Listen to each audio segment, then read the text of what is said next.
Hey, how's it going, everybody? It's Ryan here, going to go over 5 reasons or 5 viewpoints on how you can see the sumo deadlift differently, especially if you hate it, or maybe you don't even do it. And here's a good reason to do them, and if you happen to be in these situations, it might actually make sense for you to actually incorporate them into your program. At least that's my opinion as of now. So let's take a look at the video and see how I do with my sumo deadlifts. Let me hit play here. Alright, so number one, when you can't squat heavy, sumo deadlift. Now, one of the things I've been doing is I've been dedicating 1 day a week to do 3 to 4 sets of 5 to 8 reps. This is mainly because of my elbow pain. I've been having issues with my elbow.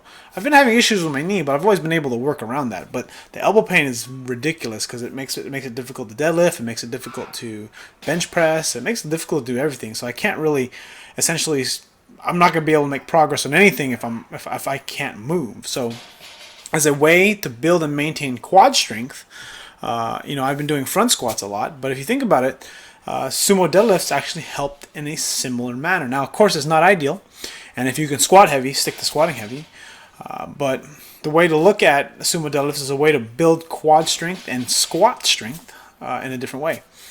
It sure hell's definitely beats doing leg presses and leg extensions, especially when your primary goal is to get good with the barbell. Number two, work on deadlift muscles at a different angle. So kind of like, even though maybe you don't want to be a professional hamstring curler, having bigger and thicker hamstrings and kind of adding more volume to your lifting can help build those muscles so that way you can tolerate more weight on the deadlift. But another way to kind of hit your muscles too is doing sumo deadlifts, because it can be a great accessory because it allows you to hit the adductor to help strengthen other parts of the posterior chain. It actually strengthens all the same muscles, but it strengthens them in a different way, at a different angle.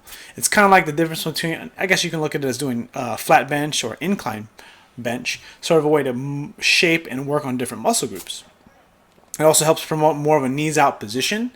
Of course, it's not going to be ideal. You don't need a whole lot of knees out on a conventional deadlift. But again, like I said before, you're actually allowing your body to strengthen the muscles in a way that they're not normally strengthened. So this can carry over. But remember that it's promoting that rotation of the femur bones away from each other, and that's what you want because that allows for more hip torque to be incorporated. Number three, give your low back a break, but still work on improving deadlift strength. If you're really good, a really good conventional deadlifter, sumo deadlifts is a great way to build deadlift muscles without frying your lower back. One of the big advantages of being a conventional puller and having really strong lower and upper back muscles is you can get a lot of acceleration and a little bit of whip by rounding your upper back and lower back. And although that's not ideal, having a very, very strong lower back allows you to leverage more of your glutes and get a really fast start position. This is kind of different when it comes to max weights, but you can still use it with lighter weights. And there's a kind of a... This is just my opinion and my experience. It may not work for everybody, but what I've found is that you can use a lot of lower back speed and quad strength to initiate the movement so that way your glutes and hamstrings can essentially finish the movement. Some people will disagree with this. Richard Hawthorne, one of the strongest men in the world at 132 pounds, can deadlift over 600 pounds. He is ridiculously strong, and he thinks of a deadlift as more of a push than necessarily a pull. But, everyone's in a different place with their deadlift, and everyone has different concepts for what feels right for them.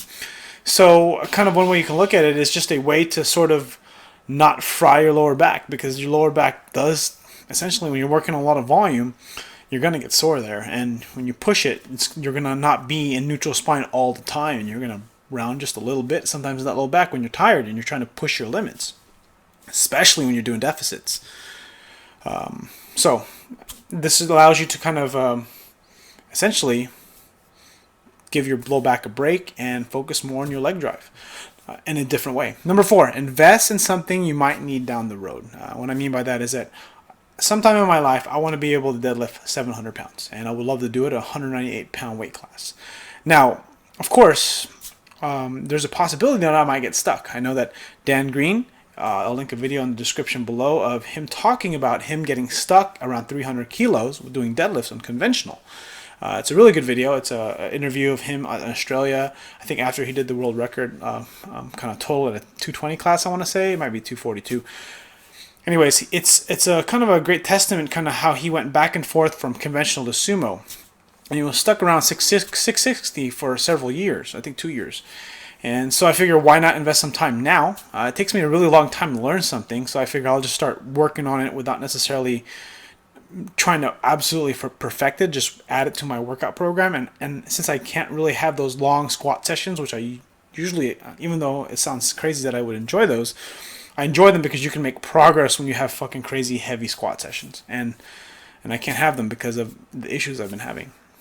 And number 5, sumo deadlift's stance may be similar to the way you squat. And if that's the case, you're going to be able to get more carryover from each exercise. So if you squat wide, competition style, or for your competition squat, you squat wide, you're going to be able to use the squat to improve your deadlift, and you're going to be able to use the deadlift to improve your squat, or in this case, the sumo, assuming you pull sumo.